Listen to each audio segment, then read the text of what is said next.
Turystyka jest różnorodnym obszarem zatrudnienia cechującym się szybkim wzrostem. Szybki wzrost wymaga rozmaitych uzupełnień w sprawach kształcenia, mających na celu podniesienie umiejętności pracowników zatrudnionych w turystyce. Szkolenie w gościnności jest materiałem przeznaczonym do praktykowania i nauczania w miejscu pracy.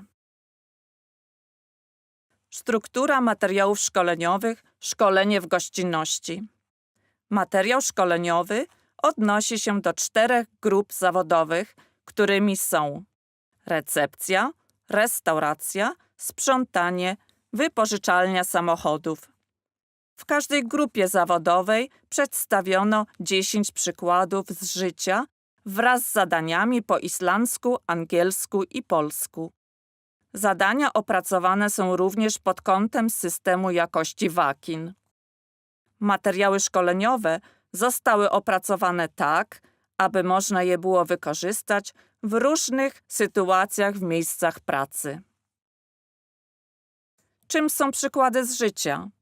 Przykłady z życia są rozmaitymi historiami, krótszymi albo dłuższymi, a ich bieg wydarzeń ma miejsce w określonych sytuacjach.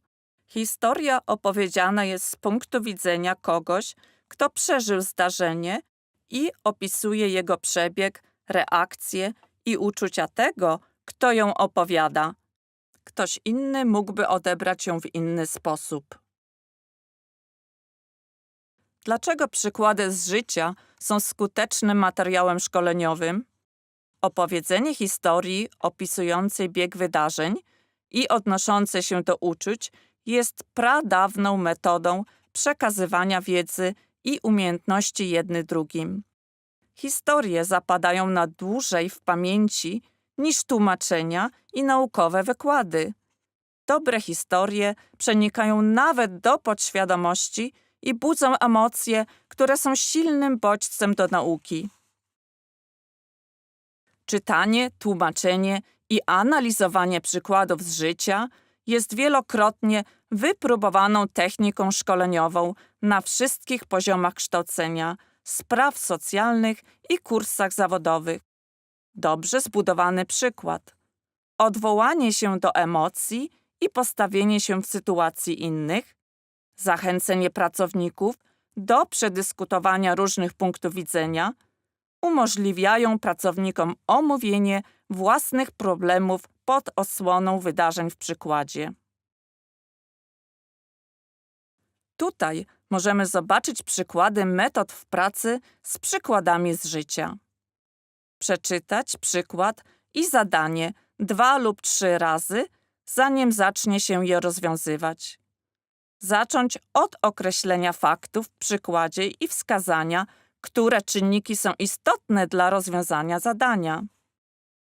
Trzymać się faktów przedstawionych w przykładzie lub uznanych faktów z otoczenia. Nie pozwalać, żeby osobiste opinie lub emocje decydowały o wyniku. W zależności od okoliczności można dodać rozmaite elementy, na przykład więcej osób, bardziej poważne błędy, lepsze zakończenie itd. Ten przykład dotyczy restauracji i można go znaleźć w dziele Restauracje. 2 razy jadłam w tej restauracji w krótkim odstępie czasu. Jedzenie było warte swojej ceny. Obsługa z kolei wydawała się spoczywać w rękach jednego pracownika, który cały wieczór uwijał się jak w ukropie. Inni pracownicy wyglądali, jakby całkowicie tracili nerwy z powodu obciążenia, ale nie robili za wiele.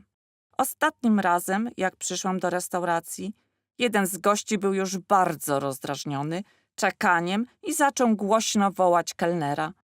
Inni podchwycili i zaczęła robić się wrzawa. Coraz więcej gości wołało bez przerwy kelnerów i pytało, kiedy dostaną swoje dania. Każdemu zdarzeniu towarzyszą pytania i zadania. Wiele odpowiedzi może być prawidłowa. Ważne jest, by pracownicy mieli możliwość wyrażenia swojej opinii. Przykłady pytań towarzyszących przykładom z życia. Jak zdefiniowalibyście organizację i współpracę w tym miejscu? Kto nadzoruje jakość i termin wykonanych zadań? Zadaniem trenera zawodowego jest organizacja i kierowanie pracą grupową pracowników. Trener zawodowy jest osobą odpowiedzialną za szkolenie przy współpracy z pracodawcą i jest dobrze zorientowany w działalności firmy. Zna motywację i różne podejście do nauki przez uczniów, rozumie wagę odgrywania scen w szkoleniu subiektywnych umiejętności, np. współpracy, kontaktów, inicjatywy i rozwiązań. Kładzie nacisk na to, że do większości rozwiązań prowadzi więcej niż jedna droga, jest więcej odpowiedzi niż jedna. Materiał szkoleniowy, szkolenie w gościnności może być wykorzystany w rozmaity sposób. Jeśli nie ma dużo czasu do dyspozycji, można wybrać jeden przykład i dostać zadania. Zaleca się ukierunkowaną pracę nad przykładami i dołączonymi do nich zadaniami, używając różnych technik szkoleniowych, np. dodawanie czegoś do przykładów z życia, wcielanie się w rolę, tworzenie własnych przykładów z życia, zorganizowanie zebrania, gdzie wszyscy wypowiadają się na temat rozwiązania itd.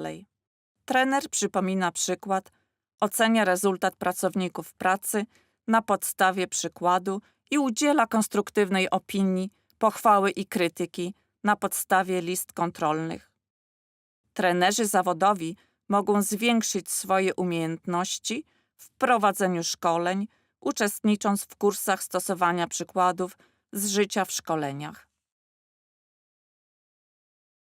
W przykładach i zadaniach szkolenia w gościnności położony jest nacisk na podniesienie umiejętności pracowników w obsłudze turystycznej, uzmysłowienie i ulepszenie tego, co znamy, wzmacnianie kontaktów i umiejętności interpersonalnych, pobudzenie pracowników do przedyskutowania i zrozumienia odmiennych pomysłów, rozwiązać różnego rodzaju problemów oraz stworzenie okazji do oceny decyzji.